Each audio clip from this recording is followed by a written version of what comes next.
ኧረ ቁንቁንጅዬ አንቺ እንዳንቺ ሰይጣን ናቸው። የእኛ ክብር የሚመጣው በእነሱ አፍ በተሰጠን ሪኮግኒሽን አይደለም። በእነሱ ቢሆን በጣም እዚህ ምድር ላይ አንኖርም ነበረ። እነሱ ዲስሪስፔክት የሚያደርጉ ሴት ልጅ በመውለዷ ከሆነ የራሳቸውን እናት ነው ዲስሪስፔክት እያደረጉ ያሉ። ስለዚህ ዶንት ቴክ ፐርሰናሊ። የእነሱ ማንነት ነው ሞር የሚያሳየው። ምርሽ ባርቢ ግን ስታወራ ደስ ትላለች። የእናንተ ደጋፊ ሁኖን አስባረች ይታያለች። እህት አላት እንዴ? ቤት ቁጭ ብሎ ሴት ልጅ ነው ኦብጀክቲቭ ደስ አለችኝ። እንዲህ ሲደግፏችሁ መከራ፣ ሲቃወሟችሁ መከራ። የምትደግፍ ከሆነ አይዲዮሎጂያችንን ነው የምትደግፈው እንጂ ይሄ ነው በቃ የአዲስ አበባ ልጅ ባህሪ። ፋፊ ቁም ነገር አያውቁ፣ ሁሉ ነገር ላይ ማላገጥ፣ ሁሉ ነገር እርድና ነው። ከሐዋሳ መተሽ ቤዛ ረተይ። እኔ ከሐዋሳም አይደለም ያመጣው ትልል ካለች ገጠር ያቤሎ የምትባል ተሰምታ ከማታውቅ ገጠር ወጥቼ ነው። ከአፈር ውስጥ ተቆፍሬ ወጥቼ ከአዋራ ውስጥ ወጥቼ ነው። እኔ ከሐዋሳም እንኳን ነብዮች እኮ ነው ያስቸገሩት። በእንትን ነው ከስማ ሐዋሳ ራሱ ለእኔ እንደ ፕሮሞሽን ነው ሐዋሳ የገቡ። ስምንቱ ነብይ ናቸው። ያቤሎ ነው። አረ ምን ነብይ ነው? ጫት ቃሪ ብቻ ነው። ዶክተር ቤዛ አማርኛ በጣም አማርኛሽን ሳላደንቅ አላልፍም። እልል ያለሽ ገጠር ነው ያልሽው። እንዶ ከኢትዮጵያ ራሱ ተባራ ኬንያ ልገባ ስንት ጊዜ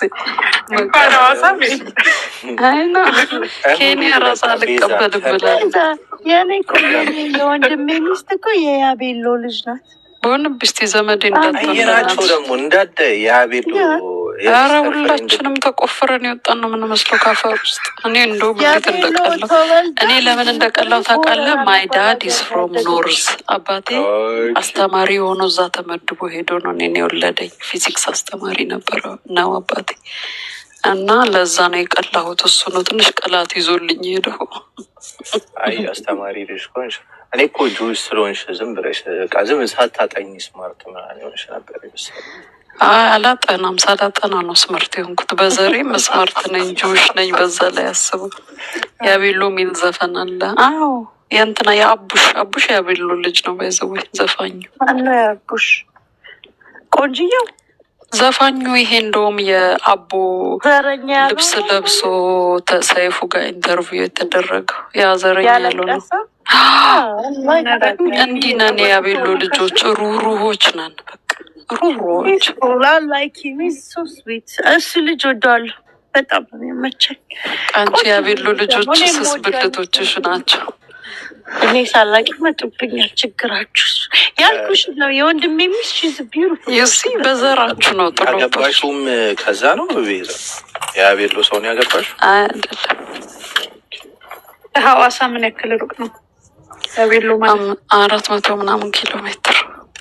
ይኸውልሽ ከያቤሎ ከሐዋሳ ማለት ነው ባስ ዲላ ትይዣለሽ።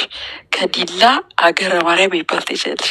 ከዛ ነው ገና ተሳፍረሽ ያቤሎ ምክር አውቀሽ ብለሽ ቀጥታ እንዳይመስልሽ። እግዚአብሔርን ሩቅ ነው ማለት ስንት ሰዓት ማለት የስንት ሰዓት መንገድ? ጠዋት በሌሊት ከያቤሎ ከሐዋሳ ተነስተሽ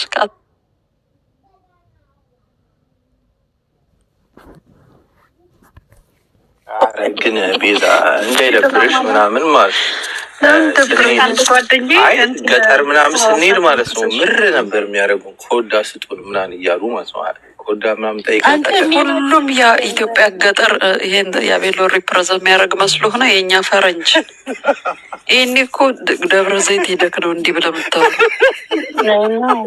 የአዲስ አበባ ልጆች ዩር ላይክ ቶታሊ አዌርነስ የሌላችሁ ትራቭል ያላረጋችሁ ደብረ ዘይት ልጅ እኮ ይኸውልሽ የአዲስ አበባ ልጅ አንደኛ እነሱ ማለት ነው። የመገናኛ ሰፈር ልጅ ከሆነ ሜክሲኮ ከሄደ ኢትዮጵያ የመጣ ይመስለዋል። እኛ ሄድኩበት ሰፈር የ5 ኪሎ ልጅ ነበርኩኝና አየር ጤና ካራቆሬ እንደ ገጠር ነበር የሚታሰበው በዛን ጊዜ። አስፌር